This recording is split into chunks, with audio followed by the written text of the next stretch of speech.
Hello friends, welcome back to another episode of Truth for Life, and today we are going to get into the topic of the 5 causes of dysfunction. Again, my name is Dr. Mark Sandoval. It's a pleasure to go with you on this journey to freedom and to healing. A few episodes ago, we were talking about the mind and the impact upon the mind on the body and its influence in regards to disease. We're just going to hit a few reminders. What we had talked about then was that the mind was created and to function according to truth. Remember, truth is information that puts things in the correct order so that it functions. Error, however, is information that puts things in the wrong order so that they don't function. You and I were created in the image of God. God is a God of truth. And so he created us that we might feed on truth, that the mind feeds on truth. So what happens is the spirit takes in the truth, it makes it available to the brain, that through the electrical activity of the brain is sent to the various different cells of the body through the nerves, and then controls their function. And when that is the foundation of the information, when truth is that foundation, then we end up with proper function. But if error is the foundation of the information that we take in, through that same process and that same pathway, we are going to end up ultimately with dysfunction. When and where and how, well, that varies, but it will come eventually. But how does the mind work? How does it evaluate information? We're going to look at that a little bit more closely. Here you have the mind, and we're going to picture it as a channel because remember, according to the law, the fundamental law, everything takes in order to give. Everything functions as a channel. And so even the mind functions as a channel as well. And the mind has an entrance where it takes, and that's where the input happens, or the entrance. And then it has an output where it gives. The cause is on the taking side, the input, and effect is on the giving side, on the output. Now, the mind will evaluate information through a number of capacities or qualities of the mind. First of all, we recognize that the mind, not the physical aspect, but the spiritual aspect of the mind, is completely dependent. It needs stuff from outside of itself. It needs information. And it has needs that must be supplied from outside. It is active. It is never passive, meaning that it must bring in, it must use, and it must actively pass along everything that it takes in. It cannot be passively filled. And so it must have actively take for itself. It cannot be passively filled from the outside, and it must actively give. And the mind is internally self-governing. It controls itself from the inside. It cannot be controlled from the outside. That's how it's created to function. Now, there are various capacities of the mind that we evaluate information through. One of those capacities or qualities or components is identity. And of course, identity is the idea of who I am or what I am. We also have the component or the capacity of the conscience. And the conscience evaluates information in terms of good and evil or right and wrong. We have the will. And the will is where we make decisions or choices. It puts the body into action. We have the heart. The heart is a part of the mind. I'm not talking about the blood pumping muscle, but the part of the mind. We have the heart, and the heart is where we evaluate things on terms of gain and loss. We have the intellect, which is where we have the worldview, where we put together our picture of what things look like. We have reason, which evaluates cause and effect and cause. And we have imagination, which has the capacity to take information that already exists and rearrange it. And all of these capacities are used in the evaluation process of information to determine what we will ultimately do. But everything must have a standard in its process of evaluation. And so there must be a standard that we evaluate everything by. And I would propose to you that we want a standard that never changes, right? A standard that is constant and consistent, right? And what standard might that be? Well, let's look at a little bit simpler way of evaluating information. Here we have information, and that information, it can be categorized as truth or error, truth or lies. And truth, as we understand from a biblical standpoint, comes from God. And lies, well, comes from the father of lies, Satan. And every bit of information that comes to us is either going to come in the form of truth or lies. And so that information must be evaluated.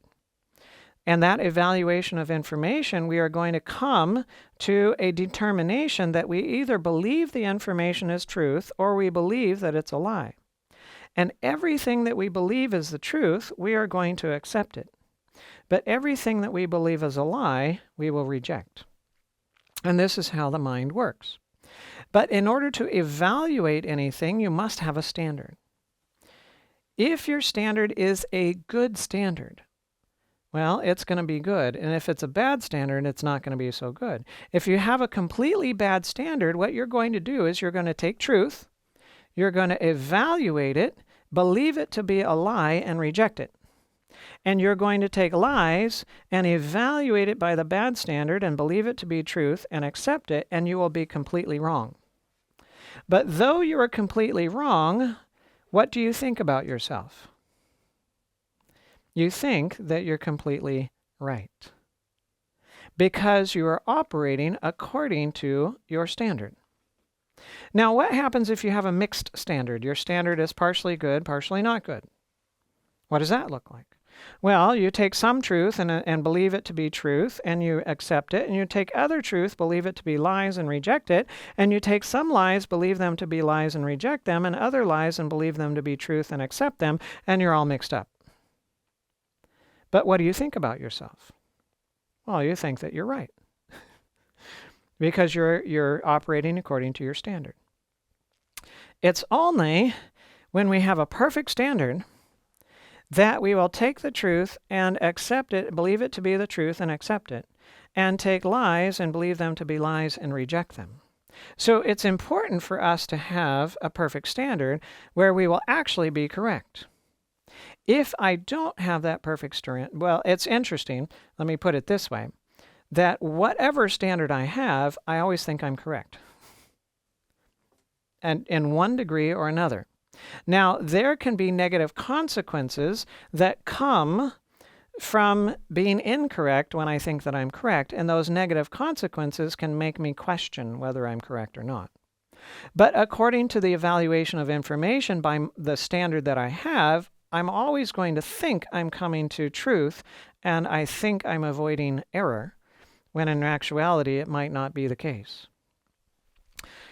Now, how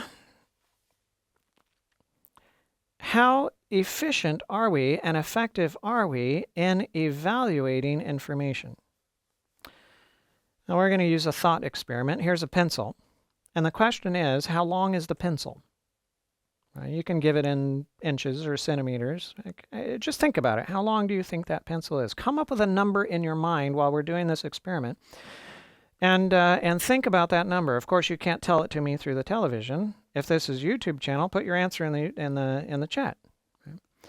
How long do you think the pencil is? All right. Now we're going to have a game. This isn't a fun game, but it's a game. And the game is this: if you try to get out of the game, you get tortured and you die. But if you're in the game, if you guess the length of the pencil within a centimeter or within a half an inch, you'll live. But if it's more than a centimeter or a half an inch off, you die. And you can't get out of the game. How confident are you that you're going to live? Or how much do you think you're going to die? All right, so how trustworthy is your estimate? How trustworthy is your estimate? Well, apparently not very trustworthy. Now, what if we had 1,000 people here watching together, which we might have, and 1,000 people come up with 1,000 answers, and we take all of the answers, add them together, and divide them by the number of answers that there are, and we get the average. And if the average estimate of the length of the pencil is more than a half an inch or a centimeter off from the real deal, everybody dies. How confident are you that you're getting out of here alive? Yeah, not very confident. So, how trustworthy is the average estimate? Well, the answer is it's not very trustworthy. Not very trustworthy. So, if you want to know and you want to get out of this situation alive, what do you want? Well, you want a measure. You want something to measure the pencil by to see how big it is. So here, I'm going to give you a ruler, and this is my ruler. And I'm marked, so these are marks. So this is 1 mark, 2 marks, 3 marks, 4 marks, 5 marks, and so on. And according to my ruler, it's about 13 3/4 marks. You like it? No? Why not? All right, what do you want? Okay. You want a standard measure. What you need is an unchangeable universal standard that is outside of yourself that you can compare your estimate and your evaluation against. That's what you want. Right? That's what you want. And you can measure that 1,000 times, and you can come up with, and if you come up with the same measure 1,000 times, are you a bit more confident that you're going to walk out of this thing alive? Well, sure, because you have a measure. So what we need in life is we need a measure that we can compare our estimate to see if it fits or it doesn't fit, so that if it doesn't fit the measure, we discard our estimate and we accept the conclusion of the measure. That's what we're looking for. That's what we need. What if I told you that that pencil is 32 feet long or close to 10 meters? Would you believe me? Well, I hope not. What would you want? You want to measure it yourself. So here's the pencil in its real setting. It's actually a monument in front of a pencil factory in Casey, Illinois. And it happens to be about 32 feet long. So, were you going to live or were you going to die by your estimate? Here's another experiment that we're going to go through. And so this is going to be an experiment to help us to understand how we think, right? To understand how we think. And so what we're going to do is we're going to put together a puzzle. The place where we're going to put together the puzzle is going to be the screen. It's going to be a little bit on the far end over there that's not going to be, it's not going to fill up. And the puzzle is going to make a picture, and every piece of the puzzle is going to come up in the top left corner. And you don't know whether that piece is part of this puzzle or not. You don't know whether that puzzle piece is in the correct orientation or not. You don't know. You just have to decide. And you got to get it right, and if you don't, well, you're going to die. All right, so let's begin. And since this is, let's just focus on the screen for now, and we'll switch to the screen view, and I'll talk while we're going through this experiment. All right, so here you have the first puzzle piece in the top left corner of the puzzle. Where do you want it to go? Oh, you don't know? Well, why don't you know? Oh, you don't have any context? Well, okay. Well, where do you want to put it? You got to put it somewhere. All right. Well, I guess we'll slide it over here. and we'll leave it there for now. Let's get our next piece. There's your next puzzle piece. Where does it go? And does it even belong to this puzzle? Well, you don't know? Why don't you know? Oh, you don't have enough context? Okay. Well, where do you want to put it? Okay, you want to put it near the bottom? All right, well, we'll just throw it over here for now. And here we have our third piece. Oh, look at that piece. All right, what is that? All right, that's interesting. So it looks like we have some mountain and some sky. So where do you want to put the mountain and the sky?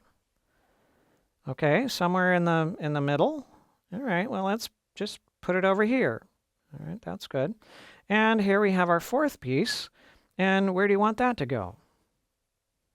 Oh, to the left of that one piece over here? All right, let's try it out and see. Ah, excellent. All right, so this is the first time that we've had information that we thought we could do something with. Prior to this, we didn't have enough context. When we develop as babies, we have to develop context, and the more context we develop, the more we understand the picture we're working with, and the more places we can find information to go. Every puzzle piece represents a piece of information. So here's our next piece. Where do you want that one to go? Well, that's right. It goes right over here. That's good. All right. Now we have our next piece. Where does that go? Yep, you're right. It goes right next to this one. Very good. And here's our next piece. Oh, bonus round. Where do you want that one to go? In the same line as this? Okay.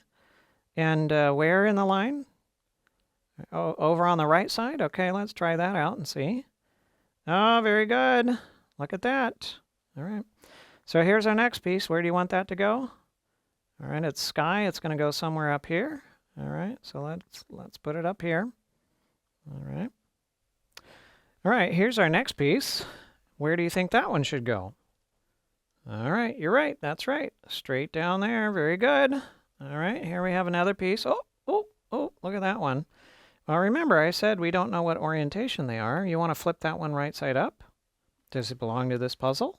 Does it not?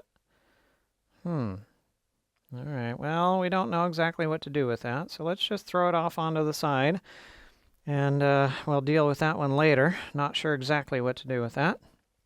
All right, here we have another puzzle piece. Where do you want that to go? All right, and the top right. All right, that's good. All right, very good. All right, here we have another piece. You see there's a piece of a tree there, and all right, so that goes straight down. All right, very good. All right, now we have a problem. Notice the sky is getting a bit darker, and we have these light pieces up here. So we've got a lot of questions. We're not sure whether these fit or whether they don't. But we're building more and more context, more and more things that we can look at, and we can go, okay, yeah, our picture is starting to come together. All right, another bonus round. Where do you want that piece to go? All right, so kind of down towards the middle. Okay. All right, very good. Oh, look at that. Oh, this is looking beautiful. Here we have another piece. What do you want to do with that? All right, another one of those crazy ones upside down. I guess I don't know. Do you discard it? Do you put it off somewhere else? Or, well, I don't know. Look at that. Look at that right there, that tree. Does it look like anything? Kind of looks like that tree. What if we... Oh, look at that. Look at that. All right, what do we have? All right, so now we're not just dealing with a mountain sky scene. We're obviously dealing with a mountain reflection scene. Oh, that piece of information is what we call a paradigm shift.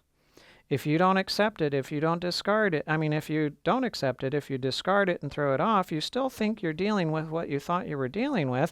But when you accept it and find where it goes, it changes your whole idea of the picture that you're putting together.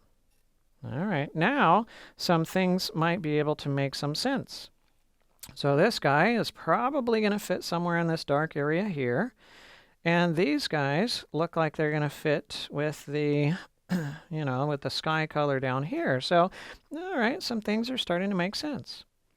All right, we're going to do bonus rounds from here out because we don't want to spend too much time. But where do you want this picture to go? And where does this puzzle piece go?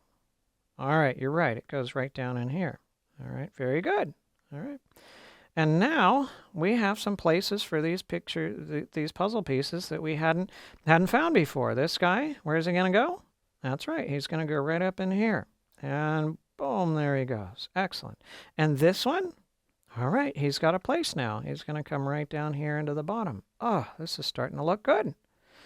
All right, here we go. We've got another piece, and this piece is looking like it's going to go somewhere. Looks like it's got a tip of a tree right there. Where are you going to put that tip of the tree? Oh, that's right. It's going to go right down there in the bottom right. Oh, now we have a place for this piece to go, and it's going to come right down in here. Oh, beautiful. Now we have this piece. Where do you want him to go? Yep, that's right, down in the bottom middle. Oh, this picture's coming together. And now this one, we've got a place for him to go. Excellent. Now here's this piece. Where do you want that to go? Yep, that's right, straight down. Very good. All right, we have that big piece. Where do you want that to go? Yep, that's right. That's going to slide right over to the right. We have this piece, and clearly that's going to go down to the bottom. And we have this final piece, and that's going to come right back up in here. Beautiful. Look, now we have a complete full picture. Isn't that a beautiful picture? Yes. So it's wonderful having our big, beautiful picture. And now you see how the mind works. The mind must have some kind of context to be able to put information in. And it uses the information that it already has as the context for what the new information that comes in. And so you start building a picture in your mind of what everything around you looks like. And as new information comes in, you try to find out how it fits and where it goes. And if it fits and goes and it looks like it's going to fit, you'll take it and bring it in. And if it doesn't look like it's going to fit, you're going to leave it out. But what happens if you have your whole picture, it's looking so nice and it's looking so beautiful, and then you find out you're upside down, and that this is right side up?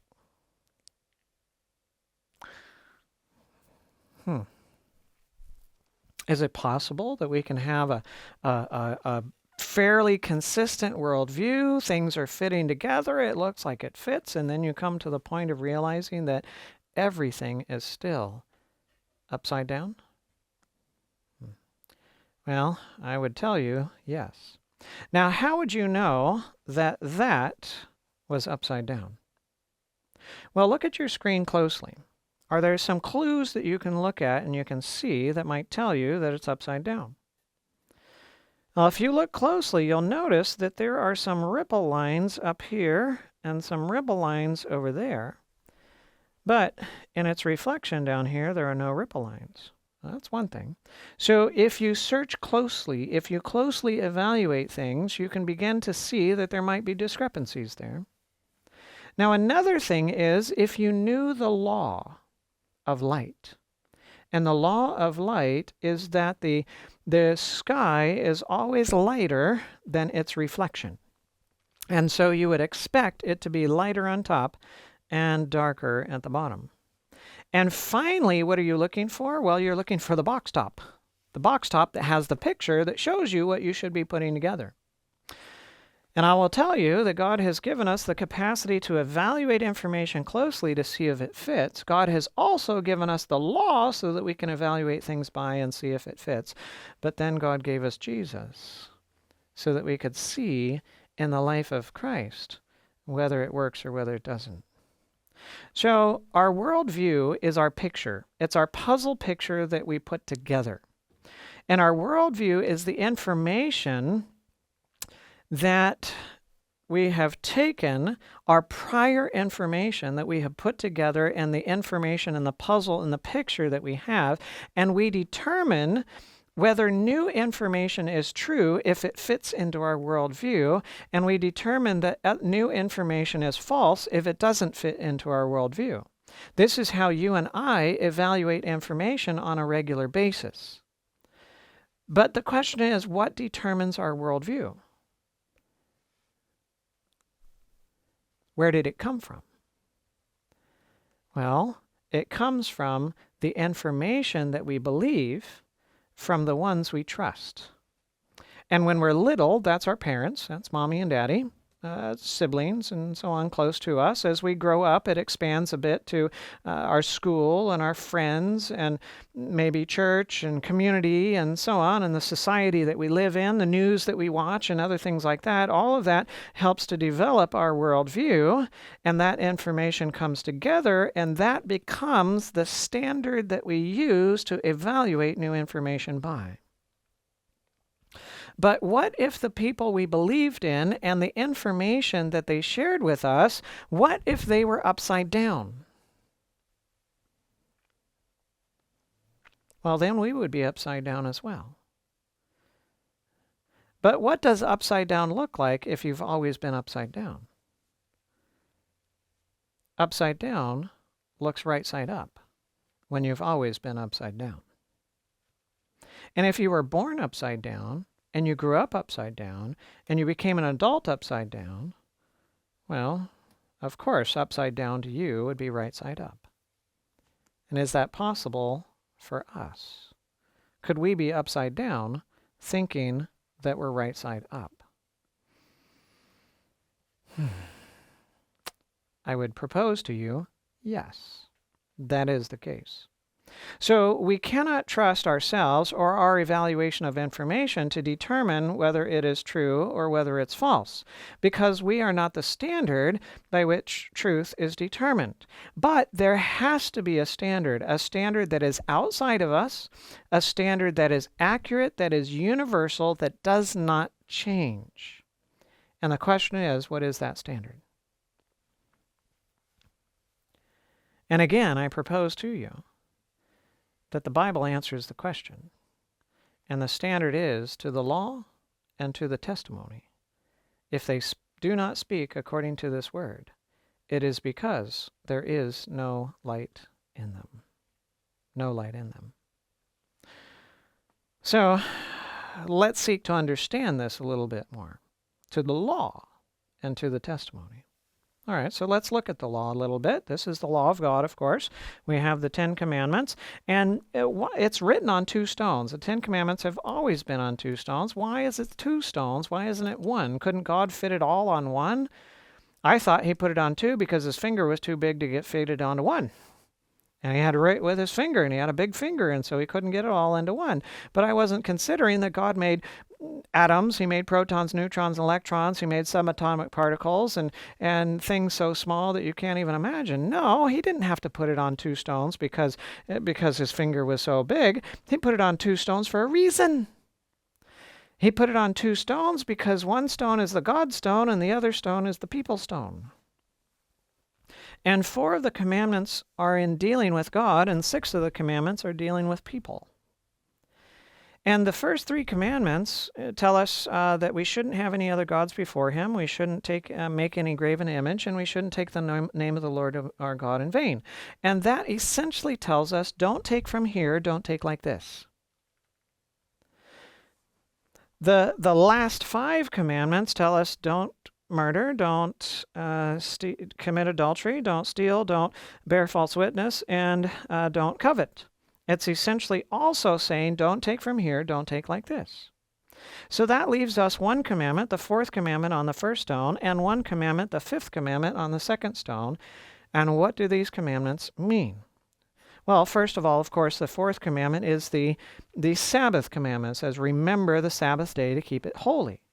6 days you shall labor and do all your work, but the 7th day is the Sabbath of the Lord your God. And it goes on to say that you're not supposed to work. You or others that you're employing and in your service, they're not supposed to work on that day. They're supposed to rest. And that God is the creator of the heavens and the earth.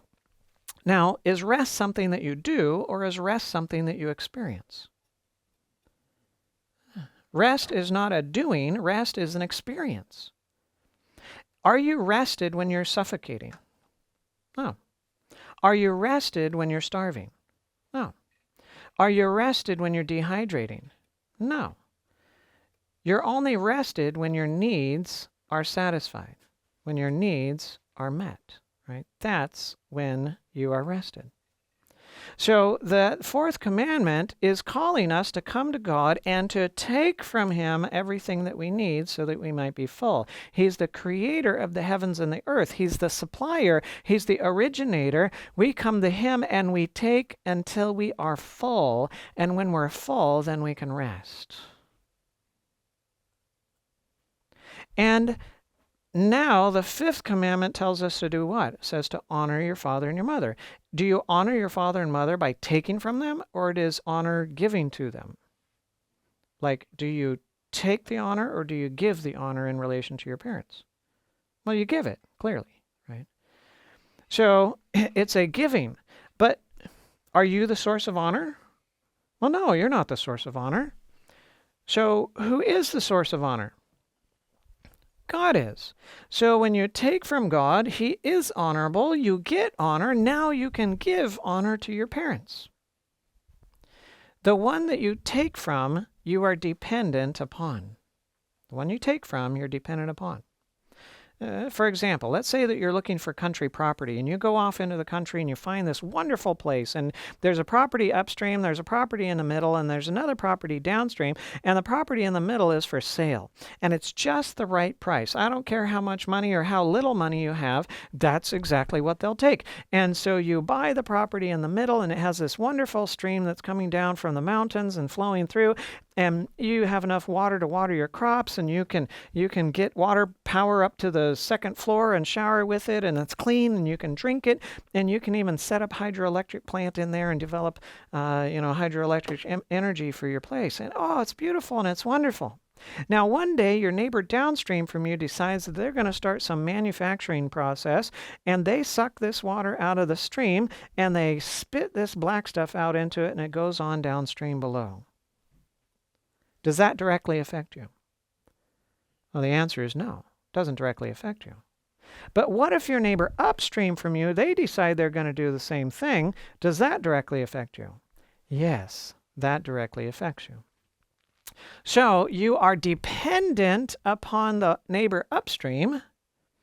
You need them to be good in order for you to be good, but you are independent of the neighbor downstream from you. You don't need them to be good in order for you to be good. You just need whoever's upstream from you to be good for you to be good.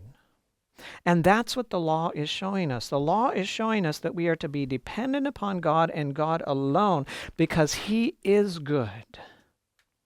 And when we take from him, we get what we need so that we can give to others. And God is selfless, so we give selflessly to others. You see, if you take what's good, you are automatically going to give what's good. Because you don't create anything, you only take something from outside and you give it. That's the law of taking to give, right? And if you have a source that's good, you're going to take what's good, and without a choice, you're going to give what's good because that's all you've got to give. If you take what's bad, without a choice, you are going to give what's bad because all you can give is what you took. And if you took what's bad, you give what's bad. So your source is highly important. It's really important what your source is. You need a good source. And if you have a good source, the outcome is going to be good. And so the law is showing us that we need to take in order to give. Oh, hang on, where have we heard that before?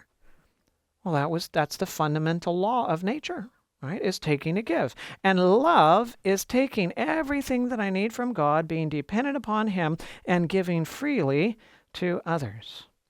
And again, that's the fundamental law as well, that says that nothing exists or functions from itself and nothing exists and functions for itself. It's the same law of taking to give.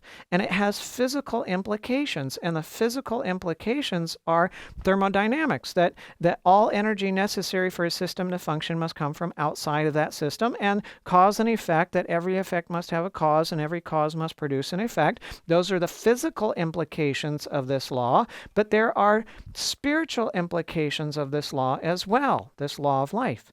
And that is that all created things are channels.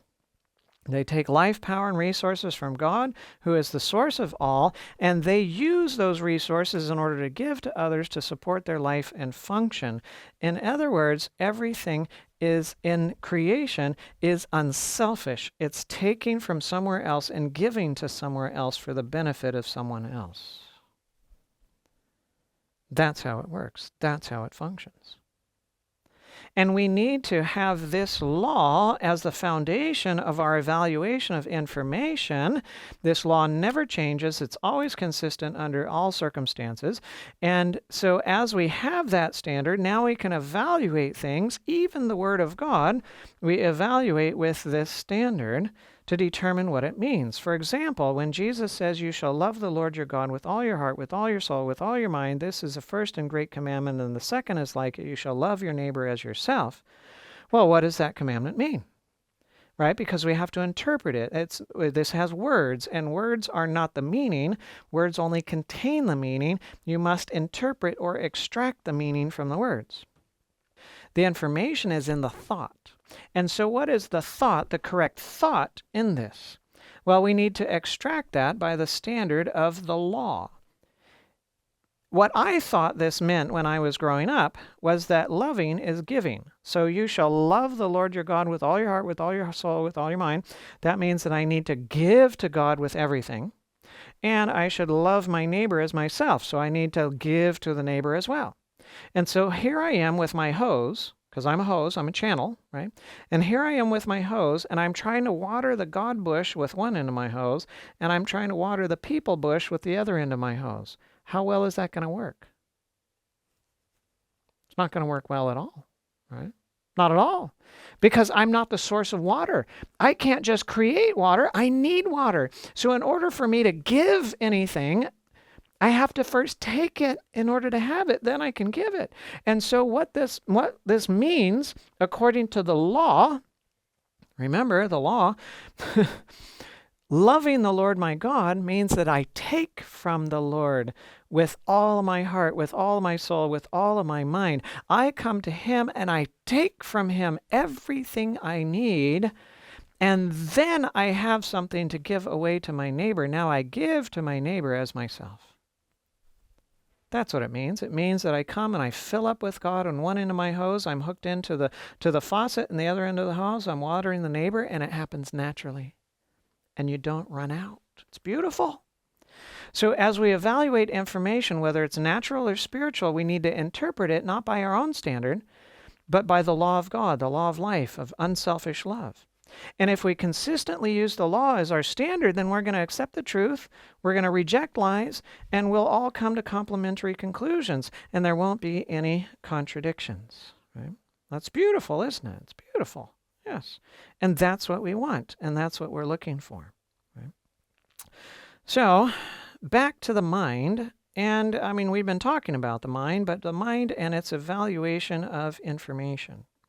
So here, the mind must have a standard that it uses to evaluate information by, and that standard is the law of God, the law of life. And so when truth comes and is presented to the mind, and it's evaluated by these different capacities of the mind, and it has the law of God as the standard, the correct standard, then you're going to end up doing what is right. That's going to be the automatic response because you've already evaluated it, and the will at the end of this evaluation process now puts it into action into the body. And yes, you were created to always accept what you believe is truth, to go for what you perceive is good, to do what you understand is gain, and you were never motivated by what you believe is a lie, what you perceive as evil, or what you understand is a loss. You're not motivated by that. The only way that you can go in the wrong direction is by mistakenly thinking it's the right direction. So it's the result of a delusion, the result of a deception that causes us to go in a wrong direction. It's not because we actually have a need for the wrong things. So in this evaluation process, if error is presented to the mind, and it's evaluated again by the Word of God, by the law of God, and in these various capacities, the result is going to be that I don't do the wrong. That's going to be the result. But what happens if I have the wrong standard? Well, if I have the wrong standard, now truth is going to come. I'm going to evaluate it by the wrong standard, and I'm not going to do what's right.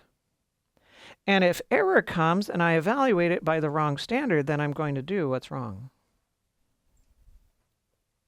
That's how it's going to turn out. And so that information, again, is evaluated. And when that information is evaluated by these various different capacities, then the will take the result of the evaluation and put it into action in the body and cause the body to act in relation to it. Right?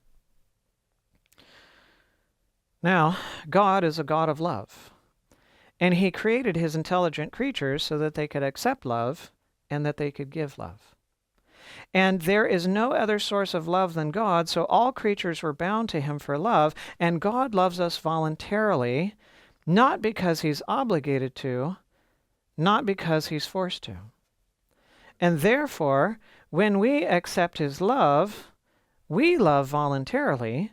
We don't love out of obligation, and we don't love out of force. So in love, we are free. And our actions are in harmony with God's love and will, and all things work as they are designed to work. And it's beautiful to be in love, right? And we were created for it. And we have love and joy and purpose and peace and pleasure. That's how God intended it to be. And God designed us as intelligent creatures, and intelligent creatures are self-governing. We are self-governing. And how do you self-govern? Well, you begin self-government in identity. Identity is the very beginning of your self-government. Now, everything you need is outside of you. So the love and the acceptance and the harmony and security, the food and water and oxygen and so on, everything you need is outside of you, but it must come inside of you in order for you to live. And so you must bring it inside of you and take it inside of you voluntarily. It cannot be forced into you from the outside. Physically, yes, but spiritually, no. Spiritually, things cannot be forced into you from the outside. And everything you need has a source. And you bind yourself to the source by trust, and by faith you take the spiritual needs that you have and bring them in. And at creation, God created humanity with, of course, God as the source, and Adam and Eve were created with trust already in God, with faith automatically taking what God had to offer. And when you take what you need, and with the correct identity that they're a child of God, and when you take what you need, that fulfills your needs. And that's pleasurable. But we weren't created just to take, we were created to take and to give. And what do you give? Well, you give what you took. So if you took love, you give love. If you took grace, you give grace. If you took harmony, you give harmony. If you took truth, you give truth. And it's pleasurable not only to take so that your needs are fulfilled, but also to give so that others can be supplied as well. And you were created with a spirit that was never to be forced, only to govern itself internally. And it governs itself according to its identity. I'm a child of God. So let's get back to dysfunction. We're going to look at the 5 causes of dysfunction in the body. And we talked about the mind, but we're going to look at now inheritance. So inheritance is one of the causes of dysfunction. And of course, with inheritance, we recognize that there's genetic material, DNA, and that genetic material, it contains information, and that information is passed along from one generation to the next generation, and it provides the information that's needed in order to make the body, the different cells of the body and the different products that the cells make and so on. It's got to have a blueprint for that. Now, what happens in inheritance is there's a defect in the DNA. There's a defect in the blueprint that occurs in the prior generation. And that defect is located in a section of the DNA that we call genes. And what a gene is, it's the information that's necessary in order to make a protein. And proteins are a part of structure. structure makes function, and proteins are part of the products that the cells produce as well. And that defective gene is passed to the individual when the individual is a single cell.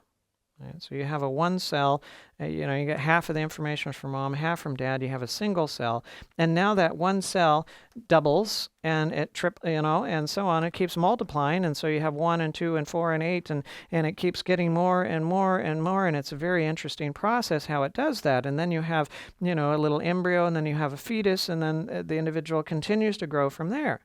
And so where is the defective gene found? Or genes? Well, it's found in every cell. Every cell of the body has the defective genes because they all come from one cell. But since it's a blueprint, you don't use all of the blueprint for all of the house. You use certain parts of the blueprint for certain parts of the house. Right? And so you have over 250 different types of cells, and each type of cell uses different parts of the blueprint for their function, their structure, and their function. But every cell of a particular type is going to use the same parts of the blueprint because it's the same type of cell. And so, again, only certain cells use certain genes, and all cells of a certain type which use the defective gene will manifest the dysfunction. So the defect will not be localized, it will be everywhere that type of cell is. It will only be localized if that type of cell is localized somewhere. But it won't be a spot or a part of that cell type that develops the problem. It'll be all of that cell type that develops a problem if it's inheritance. And what inheritance does, if you have a broken blueprint or a broken gene, it disrupts or impedes normal function. It doesn't create new function. Right? So it will damage current function or normal function, but it doesn't create new function. So if you have somebody that has colon cancer, and that colon cancer develops, let's say, for instance, in the sigmoid colon, and it starts growing, and soon it becomes a 10-centimeter lesion with an apple core in the middle, and so on. Well, is that an inheritance issue? The answer is no. It's not from inheritance. Inheritance is not the cause. If it was inheritance, then it should manifest throughout the colon, everywhere that you find that particular type of cell. If it started in a part of the colon, then we have to answer the question, well, why did it start in that part of the colon at that time? There must be a cause, right? There must be a cause. If you have somebody that has arthritis in one joint or several joints, well, that's not inheritance either because it's localized. If it's inheritance, then it should be throughout the joints because the joints have the same type of tissue in them, and the same type of tissue should be using the same genes and should use the defective gene if that's the case. And so inheritance issues should begin when somebody is little, and they should be throughout all cells of a particular type. And if it doesn't meet that criteria, then it's not inheritance. Well, I'm not saying that there can't be inheritance involved in it, but inheritance is not the cause of the condition. It can be a contributing factor, right? All right, our second cause for dysfunction is environment. And by environment, I mean that the cells live in a certain environment of temperature and pressure. And so it needs a certain temperature and pressure. And with environment, we're talking about trauma, physical trauma. And if physical trauma damages structure, and because structure is necessary for function, then physical trauma disrupts function. It leads to dysfunction. And trauma can be localized. You can burn one finger and the other fingers are okay. You can smash one finger, the other fingers are okay. You can cut one finger, the other fingers are okay. You can traumatize one finger, the other fingers are okay. You can have localized dysfunction because of trauma. And if the damage is beyond the capacity to heal, then the effect is going to remain permanent, right? So if you cut off your arm, under normal circumstances, your arm is not going to grow back. So it's going to be a permanent defect. If you have a burn that is extensive enough so that it cannot heal with the normal tissue, but it heals with scar tissue, well, it should at some point cover over the surface, sometimes with help, surgical help, but it should cover over the surface, but it may not replace with the normal tissue. It might be scar tissue. And then there can be a permanent defect associated with that at that point because you don't have the normal tissue, but now you have scar tissue in its place. And while trauma, you have smaller injuries, those smaller injuries can be if it's a smaller injury that should heal, but it doesn't heal, then that's not a problem of the trauma so much as it is a problem of the healing process, which then we have to look at something else. And then trauma, we recognize, only disrupts existing structure and function. It doesn't create new functions. It doesn't create new function. All right, so we have inheritance and we have environment or trauma. We also have chemicals. And this is a big one because this is what we blame a lot of times for the cause of conditions. Now, it's true that we have chemicals and the body is made up of chemicals and we need chemicals. It's true. And we need the right amount of chemicals. And if we have too little or we have too much, things are not going to function well. And if we have the wrong stuff, things are not going to function well either. So you can have poisons, you can have envenomations, toxicities, deficiencies. All of these are actually going to disrupt or stop an existing process and then lead to dysfunction. Chemicals don't actually create a new process. They can only enter in to disrupt a process. And the process needs certain chemicals. The biological processes need certain chemicals like vitamins and minerals and so on. And if it's deficient, it won't be able to work the way that it's supposed to, and then you have a condition or a disease state associated with it. Now here you have a picture of somebody that has gout. And gout, we know, has uric acid, and so here you have inflammation in the first metatarsal phalangeal joint, in this case on the left foot of the individual, and they have uric acid crystals that have crystallized inside the joint, and it's poking the joint, and it's painful, and it's inflamed, and it's a pain, right? And we know that it's caused by uric acid, or it's associated with uric acid, because you can go and you can suck fluid out of that joint, you can analyze it, and you can tell that it's uric acid. And you can draw blood from the individual and find the uric acid levels, and then you can put them on a medication to decrease the uric acid levels, and when the uric acid levels go low enough, well, the condition goes away. Here you have somebody that has a blockage in their artery, and this blockage has a plaque, and the plaque has cholesterol in it, or fat. And so we know that cholesterol is involved in that. And so what do? We try to reduce the cholesterol levels of individuals so that the plaque can go away, which there's a few cases where that actually happens. Most of the time it doesn't. Here you have an individual that has cancer. It's male left-sided breast cancer that has developed, and we know that that can be associated with the consumption of animal products and so on. But while we blame these different chemicals for these conditions, what we forget is diffusion.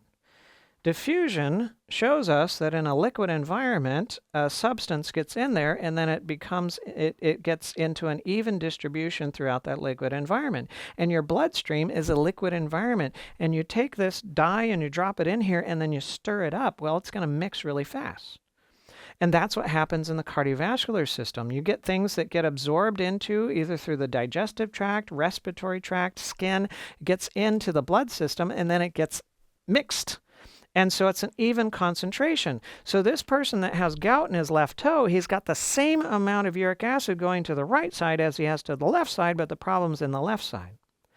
So can it be the chemical that's causing the problem? And the answer is, So here you have an individual, I'm getting to the answer, you have the individual that has a plaque, but the cholesterol in the bloodstream was the same here, here, and here, but the plaque is here. So why is the plaque here?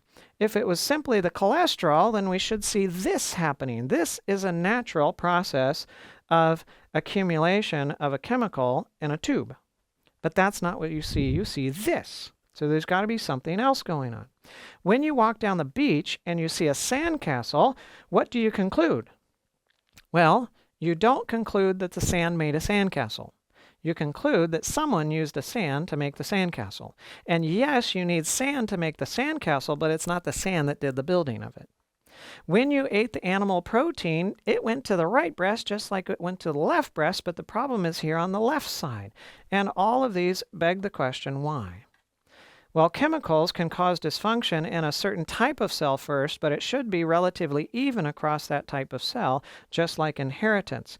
And chemicals can be used as a part of a disease process, as a cofactor, but they can't concentrate themselves in a particular location. The chemicals themselves can't form the sandcastle. And yes, when you remove the chemical or the cofactor, the disease process doesn't manifest anymore. It's like taking water and washing the sandcastle away, but you didn't take care of the sandcastle builder. The chemical is not the cause because it can't create a process. The chemical is only used as a part of the process. Our fourth cause of dysfunction is the mind, and the mind is marvelous. Every part of the body is connected to every part in the mind, and you have a direct connection between there. And it's very well regulated so that everywhere in your body has a connection to the mind. And guess what? You have a nerve that goes from your brain to that part of that joint that can send a signal to the cells in that area that can concentrate uric acid, spit it into the joint, they crystallizes, and now you have the problem. You have you have a nerve that's going to that part of the artery that can send a signal to that area that is picked up by the white blood cells that have cholesterol in them, and they leave the cholesterol behind and the plaque develops. You have a nerve that's going to the center of the tumor, and the tumor responds to the signals that are there in the nerve, and there's lots of research to show that that's the case.